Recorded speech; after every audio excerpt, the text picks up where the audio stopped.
Hi, it's Justin, and I'm back with another video, but today I'm going to be straying away from talking about Broadway for a little bit because my Broadway tournament bracket ended up doing very, very well. I'm very pleased with the amount of views that I'm getting on that, so I'm going to continue that kind of style of video, but I'm changing the topic from the Broadway shows I've seen, and I'm going to be doing a tier list of my favorite Marvel Cinematic Universe movies. The Marvel Cinematic Universe is an unprecedented version of a movie sequel universe, if you will, where there are like almost, I think it's 7 different franchises that all kind of go into one cohesive story, and it's something that's never been able to be done before in the big screen, and it's something that the comics have always strived with.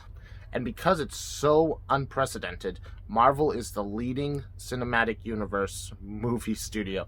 Because we know DC's tried it and they stumbled out the gate. They seem to be getting a little bit further and doing some good moves. The Universal Dark Universe has tried it and then they failed right out the gate.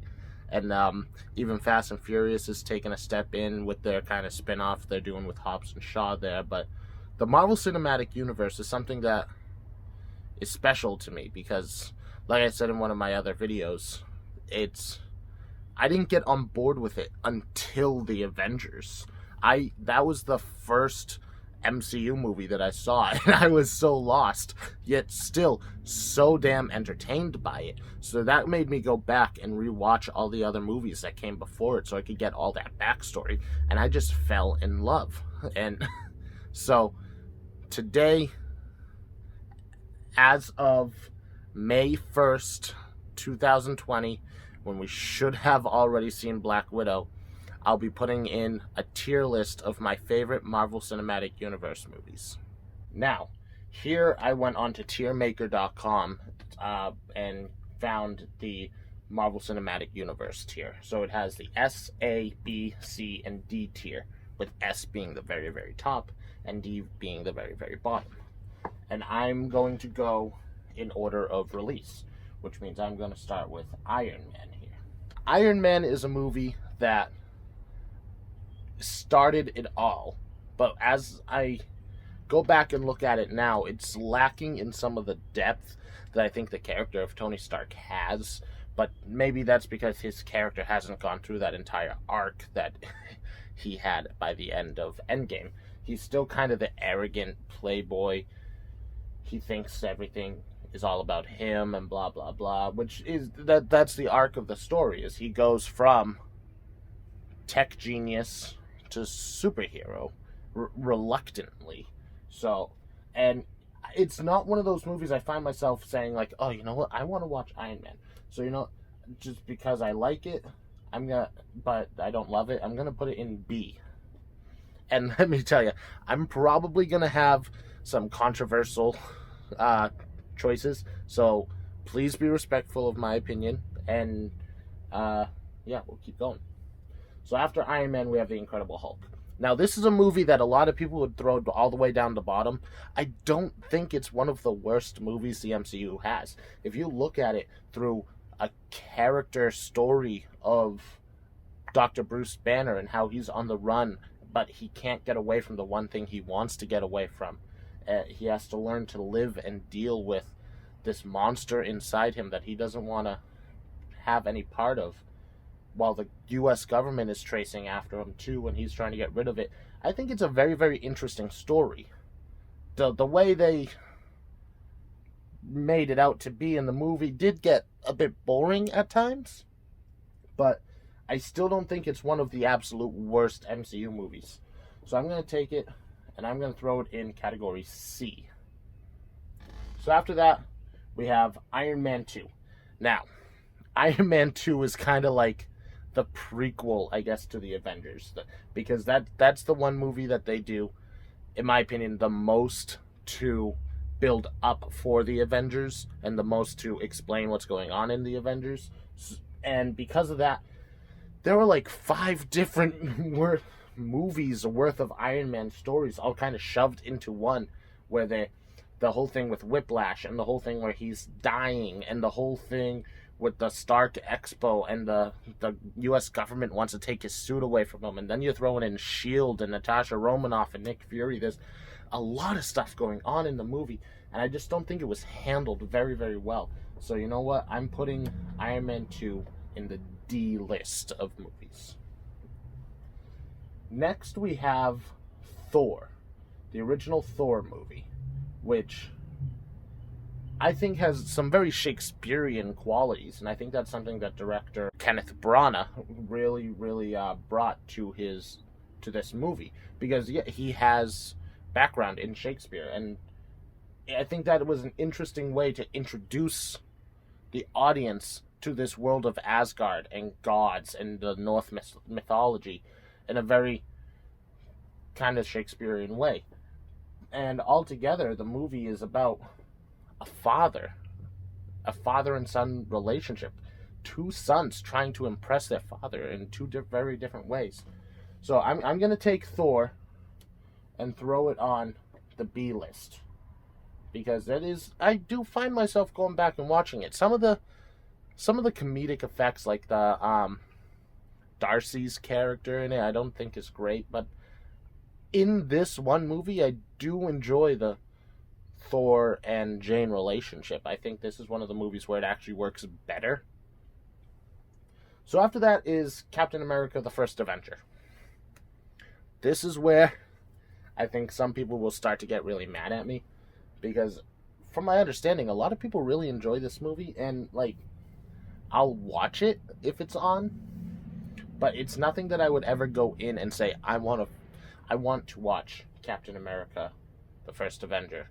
Just, I'm not big into the period piece war movies and the whole World War One. It takes a long time for him to get his powers, and even then, when he gets his powers, you spend a lot of time with him just kind of like being the Bond salesman and not really doing much. And then when he does start to do some real cool action stuff, it's in a montage sequence, and then it's the end of the movie. So for those reasons, I'm putting the First Avenger in the C list. And that leads us up to the very first Avengers movie. Now, this is the one I saw in theaters before seeing anything else.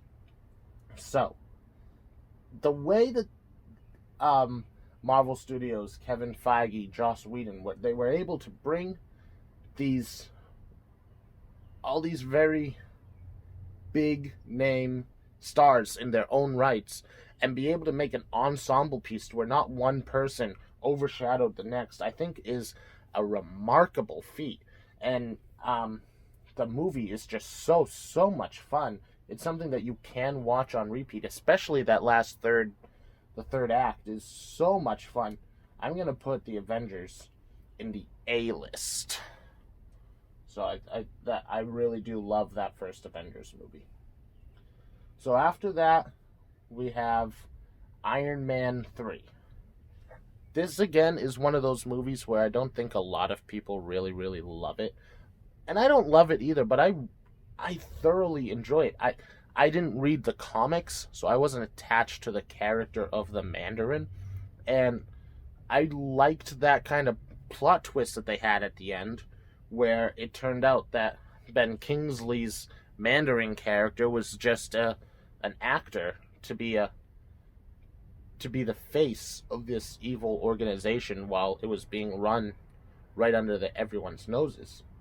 And I think Shane Black really got the comedy of Tony Stark's character, while also answering the question, is Iron Man the suit, or is Iron Man the person in the suit? So for those reasons, I think I'm going to put Iron Man 3 in the B list. And that is a movie that I find myself going back to watch. I like the relationship between Tony Stark and Harvey, the kid. Now after that is Thor: The Dark World. Probably the most... I think this is probably the worst of the Marvel Cinematic Universe movies. The only redeeming quality in Thor: The Dark World is the relationship between Thor and Loki and how it helps evolve into what comes next. They lay the ground for an interesting story later on in the series. So that I throw The Dark World into level D. Captain America: The Winter Soldier. This is a great movie. It's a great movie. The way that the Russo brothers were able to take this kind of espionage, spy, thriller movie and blend that in together with a superhero movie was done just so spot on, in my opinion. And the relationship between Steve and Bucky was really, I felt like, was really captured very well in that movie. And even the introduction of Sam Wilson as Falcon, I love that character so much. I think he's got so much fun and charisma to him. He really is a great put into the Marvel Cinematic Universe. So for those reasons, I'm putting Captain America: Winter Soldier in the A category. Guardians of the Galaxy. This movie is just pure fun. There's no other way to describe this movie. What James Gunn was able to do with this ragtag group of heroes that nobody ever really knew who they were unless you were like really into the comics, and make this lovable gang of misfits that you just infected with happiness while you're watching them, whether it's Drax or Quill or Groot. He made an asshole talking raccoon lovable in this movie, relatable, and I think that's something that not every filmmaker would be able to do. And the soundtrack for the movie is so damn good as well. So Guardians of the Galaxy is also going in level A. Avengers: Age of Ultron. I love this movie. People seem to hate on this movie because they think it kind of is setting up a lot more that comes down the road. But I think this movie is so much more than that. I feel like a lot of people just look at that on the surface and say, oh, that's all this movie is, and it's not. It's so much more. It's the introduction of Scarlet Witch, of Quicksilver, of Vision. I love the character of Vision, especially his introduction scene there. He's like, I don't know if I am a monster. Maybe I am one. That's such a poetic scene. And the kind of Dr. Frankenstein-esque storyline they have with Tony and Ultron is very, very intriguing. And this is kind of, I call this movie the peak of the Tony Stark arc, where this is when he decides that he's going to be less of the playboy and he's going to really start to become more of the democratic kind of character that you see him end up becoming, and with a little bit more humanity, and he cares more about what he does and who that influences. So, for those opinions, I'm taking Age of Ultron, putting it in the A tier.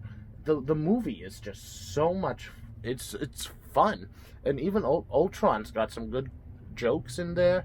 So, yeah. After Age of Ultron, we had Ant-Man. Ant-Man was a movie that really surprised me because I love Paul Rudd. I think he's a great comedian. And I wasn't sure what to make of this movie. And then when I went into it, and it was this infectiously funny heist film. Those are two things that you say out loud, and you go, those don't mix. But and then you put the superhero element on top of it, and it shouldn't work, but it does. And I think a lot of that lays on Paul Rudd's charisma and the fact that he is just so damn talented. The movie does have some issues. I mean, Darren Cross is not the best villain, and the whole thing with Dr. Pym kind of being an assholey douche. It's not my favorite. He's not my favorite of the characters, and I don't like how he treats the other characters on screen, even though I understand it's part of the story. It took me out of it. So for Ant-Man, I'm going to go B. After Ant-Man comes Captain America Civil War. This movie is crazy. That they took all these characters that you know and broke them in half with different ideologies that you understand both Captain America's take and Tony Stark's take.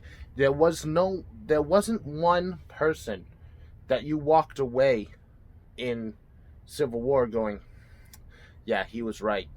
Yeah, he was right. No, it was, I understand both sides. And I think that's something that the Russo brothers really got right. You didn't, even though it was a Captain America movie, you didn't want Iron Man to be the villain. You still want him to be sympathetic towards the audience because he's still a hero. And the villain in that, Zemo, his whole plan was kind of in the background, right? He wasn't, that was not the main point of the movie. The main point of the movie was just to split the heroes up, which he had a hand in doing, but even if he wasn't there, they still would have split up over the Sokovia Accords. But that airport battle scene is so good, where the quips, the action, everything just fits in. And when Scott Lang turns into Giant Man, that laugh that he has after he grabs Rhodey that just made everyone in the theater go, oh shit, right? That it was one of those moments. And I didn't even say the introduction. They took all these characters that you already know, and they were able to introduce two more that are so good in their own right. You got Black Panther, and it's the first movie that we got Spider-Man in. So I'm taking Civil War and throwing that in the S tier. Doctor Strange. I was very hesitant of this movie when I heard about it. I did not think that it was going to fit in well with the Marvel Cinematic Universe as it stood, because the whole idea of magic was kind of thrown out the door in Thor. Thor says to Jane, science and magic are the same thing. You just don't understand magic yet. And so when they were talking about bringing Doctor Strange in, I was like, so are they going to turn him into some science-y, I found the way to move physics and do all things, and I didn't know how they were going to do it, but they really stuck to the magic part of it, which really, really surprised me. And the fact that we're able to root for this guy who is, people say he's as arrogant as Tony Stark. He's so much more arrogant than Tony Stark ever was. And the fact that we're able to root for him, and a lot of that comes straight from Benedict Cumberbatch's performance.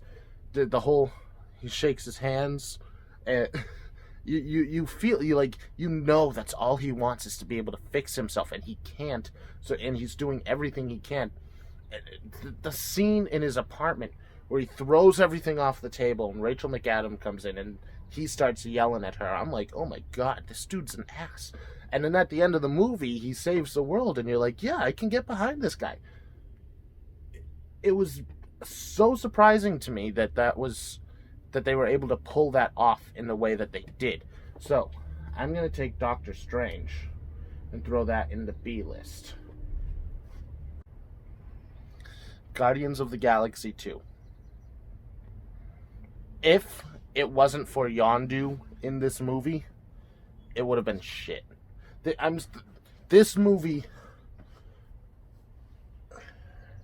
did nothing to progress the story of the relationship of the Guardians of the Galaxy, other than Yondu and Peter. Everyone else is just kind of... and Nebula and Gamora. Nebula and Gamora's story is very, very, very good, too. I almost forgot about that. But Drax is just a buffoon. He doesn't have... Other than the first scene, he doesn't have an action sequence. He's Drax the Destroyer. He doesn't have an action sequence other than hitting this CGI monster with his knives a few times and jumping into its neck and slicing its throat. That's it. That's all we see. And then it's just him being a buffoon. He was funny in the first one, but they just took it a bit too far, in my opinion, in this movie. And the story between Peter and his father, I wasn't into it. I didn't have enough there for Kurt Russell's ego to really make me feel for that. He was just another generic villain that was trying to take over the universe, and they had to stop. And the third act of this movie, where they were in like the core of Ego's planet, it was just sensory overload, in my opinion. But if it wasn't for, he may have been your father, boy, but he wasn't your daddy, the movie would have just felt empty. And that was the only redeeming quality of that movie. And the soundtrack, of course, was great. So, Guardians of the Galaxy Volume 2 is going into the C tier. Spider-Man Homecoming. This movie, I thought, was a lot of fun. And I know fans have their kind of issues with the Spider-Man movies in the Marvel Cinematic Universe, calling Spider-Man Tony Stark Jr., and that he can stand on his own. And I agree, Spider-Man can stand on his own. But the way that they've introduced this story is that he idolizes Tony Stark and Iron Man, and he wants to be like that. And I think that's a very, very interesting way to introduce Spider-Man into the Marvel Cinematic Universe, because, yeah, he's a tech kid, he's a science kid, he goes to the super smart science school. Of course he's going to look up to and idolize Tony Stark. He's like he's the biggest science guy you can get, right? And the scene, I love the scene where he's in the car with Michael Keaton's Vulture and his daughter there, Liz. And he turns around and you can see the light from the traffic light is red. And then as soon as Michael Keaton's character figures out that Peter is Spider-Man, the traffic light turns green. I don't know what it is. It's such a simple idea. But the way that the lighting, and there's so much tenseness in that scene, it's so good. So I'm taking Spider-Man Homecoming and throwing that in the A tier. After Spider-Man Homecoming, we have Thor Ragnarok. Thor Ragnarok is everything you want from a crazy space adventure with gladiator arenas and slaves and Jeff Goldblum. Thor Ragnarok was so much damn fun. It's so infectious. You have a smile on your face from beginning to end. It's crazy. And this is what I'm talking about when I said that the relationship between Thor and Loki progresses in later movies. It progresses in this movie, and it cements itself that Thor is no longer... He's not naive anymore. He's not taking Loki's crazy pranks, and he knows who Loki is at this point, and he treats him as such. There's even...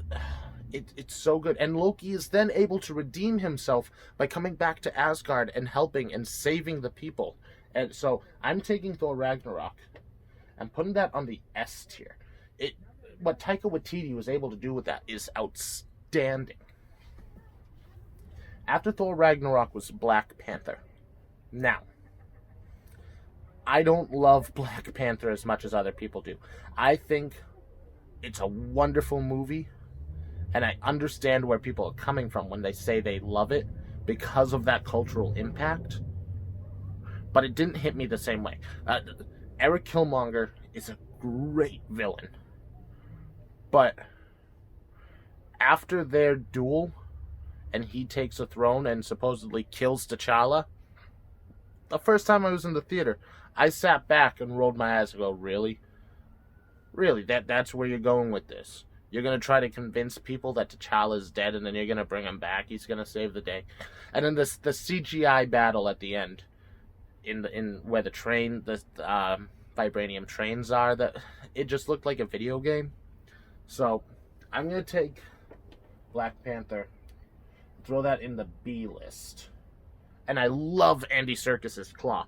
Andy Serkis is great, and Claw was a wonderful character to be able to have in this movie. But he helps elevate it, and I was so mad that they killed him off. I want more of Claw. Avengers Infinity War. This movie defied all my expectations. I was going in, I try not to be super psyched about movies walking into them because I don't want them to disappoint me. So I lower my expectations. And I was so looking forward to this movie. I could not lower my expectations for this movie. I was so excited. And they did not disappoint. The interaction between these characters that have never been on screen before, with each other, I should say. The interaction with Tony Stark, Doctor Strange, and Spider-Man was so brilliant. And Thor with Rocket and Groot, that scene when they're on their way to Nidavellir, and he's listing off how he's lost everything, and he has nothing more to lose. It was so heartbreaking. In a movie about a mad titan who, at the snap of his fingers, can kill half the universe. You wouldn't think you would find a scene that has so much humanity and passion in it. And I honestly think that's one of the best scenes in the MCU, acting-wise. If you take the real acting of these actors, and that is the scene that has to be up there with the best. So, I'm taking Avengers Infinity War and S-tiering it. After Avengers Infinity War, we had a bit of a breather with Ant-Man and the Wasp, which I didn't love. I liked seeing the characters back, and they made Hank Pym a little bit less of a jackass, which I appreciate. They made him a little funnier and a little bit more relatable to people, in my opinion. Having him he just wants to get his wife back. He figured out, maybe there's a way that I can get my wife back. Maybe this can happen. And he went out and they did that. And I think that was a way of making him seem a bit more humane to the audience. But the whole third act of the movie felt like a second act of the movie. It didn't feel like it was over. The chase scene in the cars through San Francisco just didn't have me on the edge of my seat. So I thought they could have done a little bit more with the movie, stakes wise. So I'm going to take Ant-Man and the Wasp, throw that into C tier. Captain Marvel is another one of those movies that had a big cultural impact that just didn't hit me the same way. It was the first female-led solo superhero movie in the Marvel Cinematic Universe, and I get the importance of it. I just think there's got to be a way that they could have done it a little bit better. I thought Brie Larson's Captain Marvel, she was likable enough. I didn't find her to be a character that I really found myself rooting for, because she, as a character, was she was kind of a dick, right? And then, even when she teamed up with the young Nick Fury, which I love seeing the de-age technology they used on Sam Jackson, I didn't buy their dynamic together. They try to make it kind of like a buddy cop movie with space aliens and shapeshifters, and I liked the twist at the end where the Skrulls weren't the bad guys. I thought that was very interesting because there's been this long history of the comics where the Skrulls are the bad guys, and I was expecting it to just kind of be like cut and dry, this is how it is, but they really made it their own, and I think that was impressive. But the third act, where she unleashes her powers, she's able to, she is going through and beating up her former squad one by one and having a hard time doing so, and then she's out there flying around space, taking down spaceships in a single move. The way they show her powers didn't impress me. So I'm taking Captain Marvel and I'm throwing that on the C list. Avengers Endgame, the big one, right? We all know that Avengers Endgame belongs up in the S list. There's just the way that the Russo brothers were able to take this story of having half the universe just dust away and then show the repercussions of that 5 years later, while still having these characters that you know and love, and show them in realistic ways of showing their grief. Like, a lot of people get mad about Fat Thor. I thought it was a great way to show the audience that PTSD can really get to anybody, right? Anybody can be depressed, but they can fight through their depression and still be worthy of doing something and having a heroic moment, which he shows during that final battle. And the final battle, come on. Captain America lifts up Mjolnir. Like, you don't think it could get any more awesome than that. And then all of a sudden you hear "on your left," and all the snapped away heroes are coming to fight on the battlefield, along with more Ravagers, along with more of the Sorcerers, along with some, I think there are some Kree ships, and it was crazy what they were able to do with this movie.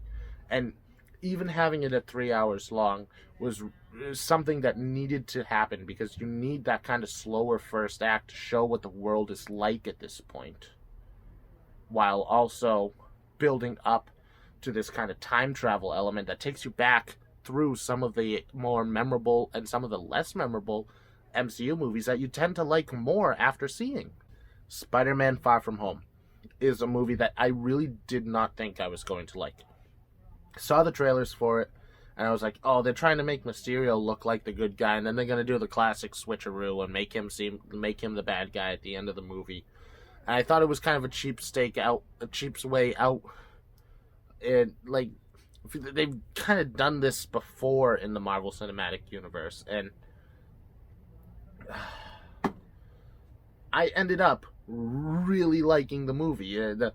Of course, I'm someone who likes to see the behind the scenes of movies and stuff, and the fact that you only saw Jake Gyllenhaal's Mysterio in his Mysterio suit for like half the movie, and then during the final battle, he's just walking around in a mocap suit. I think that was a really interesting way of turning the special effects artist into something that could actually be done today with these projectors and drone hologram